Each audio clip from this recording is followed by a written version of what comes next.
you guys all set? Testing? You can. I think it's important in light of the criticality of the issues that we're facing right now, the choices before the country. I want to make sure that I spend the time meeting with you, the media, and through you, the people of Massachusetts, in order to put in perspective, and I hope, a factual context, what has been going on and what is going on. This is as serious a challenge for our country as I have known in all the time that I've been in public life.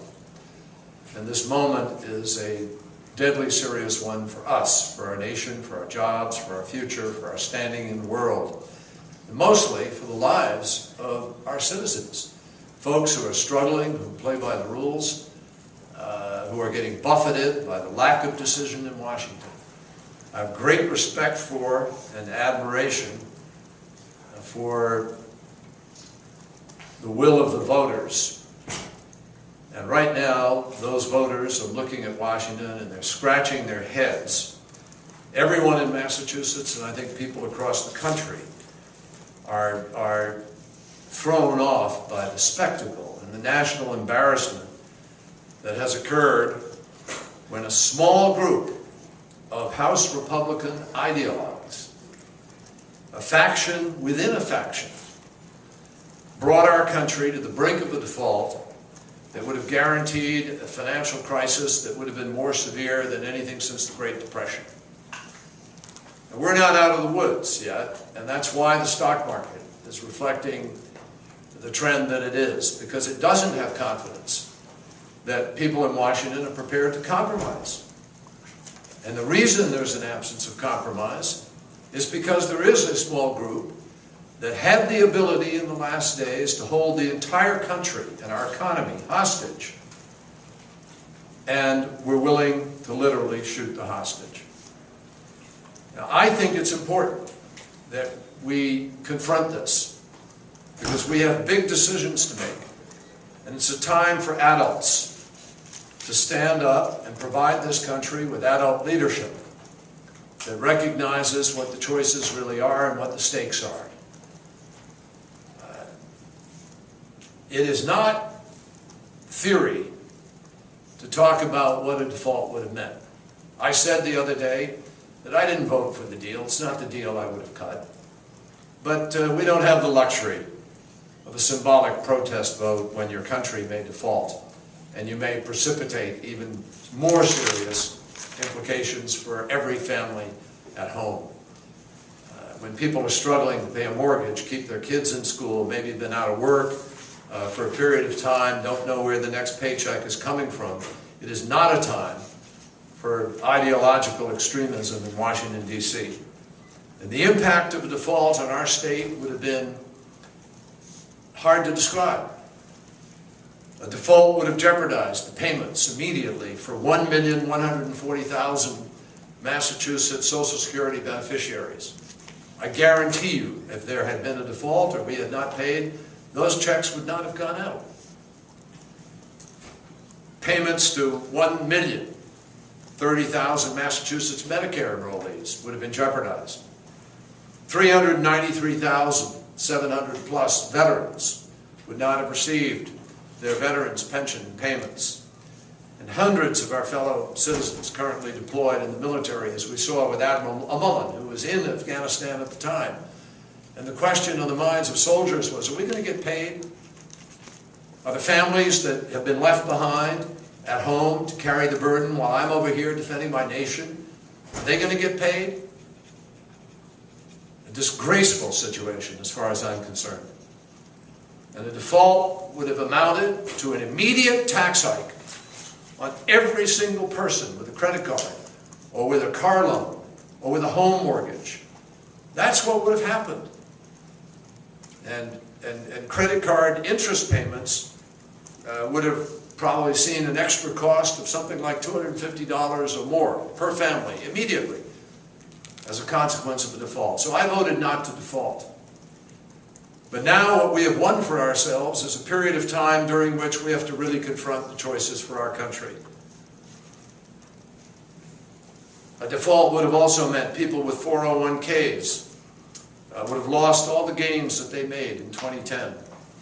And most of the gains in their retirement accounts experienced in 2009 would have been about $9,000 for the typical investor who was in their 50s. That would have been wiped out if we had defaulted. So the stakes were high, and that's why that small group of ideologues took the economy of our country hostage. I have to tell you, the Federal Reserve predicted that if we had defaulted, 600,000 jobs would have been lost immediately. And that would have driven America's economy right back where it was in 2008 when Barack Obama became president. Now, America's economy was on the brink, and to some degree, my friends, America's economy is still on the brink, because we have major decisions to make. I think it underscores what a dangerous, dangerous game House Republicans, that small minority within the House, was willing to play with the well-being of our citizens. I will tell you this, can't tell you who it is, but I met with one of the highest leadership senators in the Republican Party. And I talked to him about what was happening, and he told me that he had called his delegation of congressmen in the House, tried to persuade them, and he couldn't persuade them.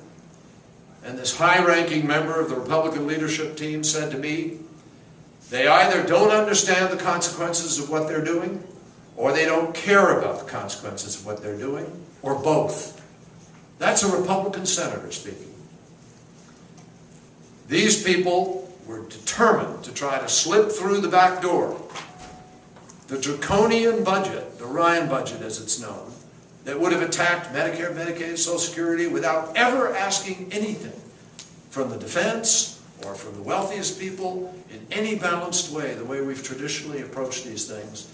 They were prepared to simply slide that in and hold everybody hostage and end Medicare as we know it. In the 26 years that I've been privileged to represent Massachusetts, and in all those years when I was there able to stand with Ted Kennedy fighting to protect common sense and real choices that affect working people, I have never seen a time when the most extreme and the least responsible component, a faction of a political party, was willing to hold the very concept of compromise hostage, and when the stakes were so high. Now, I respect the United States Senate, still. I've heard people say, oh, Congress is broken and the institution is broken. Ladies and gentlemen, no. It's the people who are broken. The people make up the institution. It's the same institution it was a few years ago when Ted Kennedy and Bob Dole found an ability to compromise. It's the same institution it was when John McCain and I joined together to compromise on various issues and make things happen, or Russ Feingold and John McCain and others. But people were willing to come together. Now we're operating in a climate where people are prevented from doing that. As a matter of ideological orthodoxy. And so the dividing line is drawn. Literally, the framers of our Constitution intended this institution to be a place of compromise. And historically, whether it was the Social Security Act or the Civil Rights Act or the Medicare Act or the Great Missouri Compromise of 1850, those came about because people came together and understood how to put the interests of the country ahead of the interests of party. So we have to get back to that. We have to get away from this moment where these ideologues have made the idea of compromise a form of treason. We have to fix this attitude of the people. The institution can work if the people in it are willing to make it work. With our deal on the debt ceiling, which I think is manageable, I'm not one of those running around and saying this can't be managed. Folks, if you think this is tough, wait till you see some of the choices we have to make in the next months and year. We have huge decisions to make about Medicare, Medicaid, Social Security, defense, our overall budget. The new Joint Select Committee on Deficit Reduction may give us a second chance. It may not. It remains to be seen if this so-called super committee is going to be a serious committee, or whether everybody's going to be appointed in a pre-cooked fashion that doesn't allow it to do the work.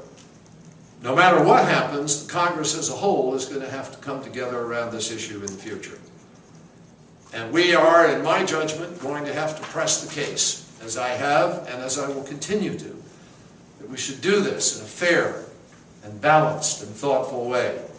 Surely, in a 73,000-page tax code, we can find some things like a mohair subsidy or some of the oil company subsidies. They just made $35 billion of profit, the greatest profit in their history.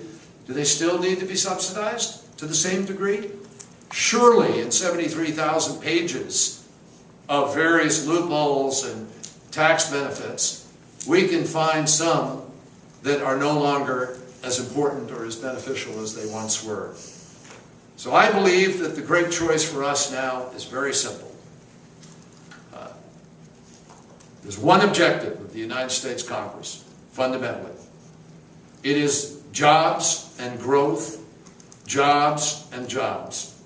We have to create jobs and grow our economy. We have to do what America does best. Innovation, creativity, and new discoveries are in the DNA of Americans. We have to get back to doing that and putting people to work right here in America. I have a proposal. People keep screaming.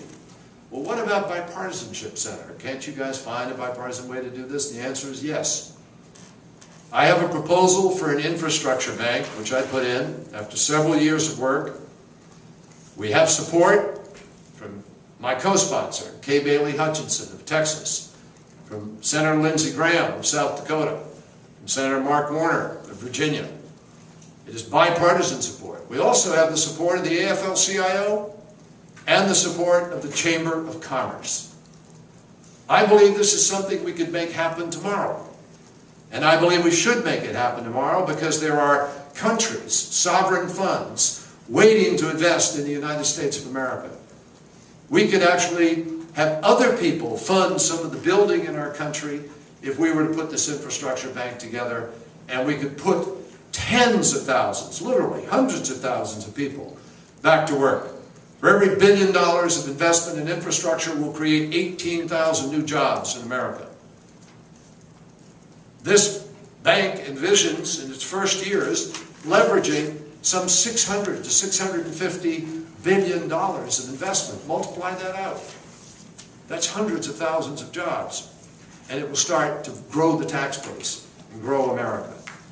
So the bottom line is that we need to focus on how to get our fiscal house in order, but we need to be smart about it. Let me just say one last word about that. I respect where the Tea Party comes from. I really do. Because it comes from the grassroots. It comes from people who are angry and have a reason to be angry. And I share that anger. But they don't have the only way of getting the job done.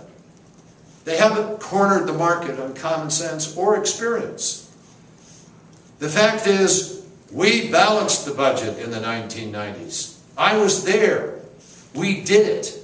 We did it without a constitutional amendment to tell us to do our jobs. We don't need a piece of paper to tell us to be responsible. We need to just be responsible. And we were in the 1990s. We balanced the budget. We put ourselves on a course to pay down the debt of the United States of America by next year, and we would have done that if we'd stayed on that course for the first time since Andrew Jackson was President of the United States. We didn't do it, did we? Why? Because we had two wars that nobody wanted to pay for. They were all put on the credit card. And we had two enormous tax cuts, which I voted against because they were going to bankrupt the country, and that's exactly what they are doing, because we couldn't afford them, particularly at the higher level. I'm for the tax cut for 98% of all Americans. That's the middle class tax cut. I like that. We should keep that. But there is no excuse today, none whatsoever, when the gap grows as wide as it grows, for not asking someone who earns $1 million a year to put $100, $1,000 into America's future. That's really the test of where we're going. In the 1990s, folks, we balanced the budget. We created 21 million new jobs. Every single quintile of Americans went up in their income. Everybody got wealthier. The country was stronger. And we did it with cuts and with revenue. There was a mix. So I respectfully suggest that we need to find this capacity for common sense and to put the country ahead of party. We need to put the country ahead of ideology. We need to do what's good. And right now, the stock market and our businesses and the world is telling us, we don't have confidence in you until you begin to make the right kinds of choices that not only cut your deficit, but also grow your economy, grow your country. You have to invest somewhat in order to do that. Our parents and grandparents did that. You ride on the Tobin Bridge, you ride on the MBTA, you cross tunnels and countless facilities, airports and other things, built by our parents and grandparents. The question legitimately needs to be asked, what are we building for the next generation? So I think, Ronald Reagan was a conservative. I worked with Ronald Reagan when he was president. He closed corporate tax loopholes, and he raised revenues to address the deficit. George Herbert Walker Bush was a conservative, but he too put revenues on the table, and he laid the groundwork for the great growth of what happened in the 1990s. I am convinced we can do that again, but we have to get real. We have to get serious.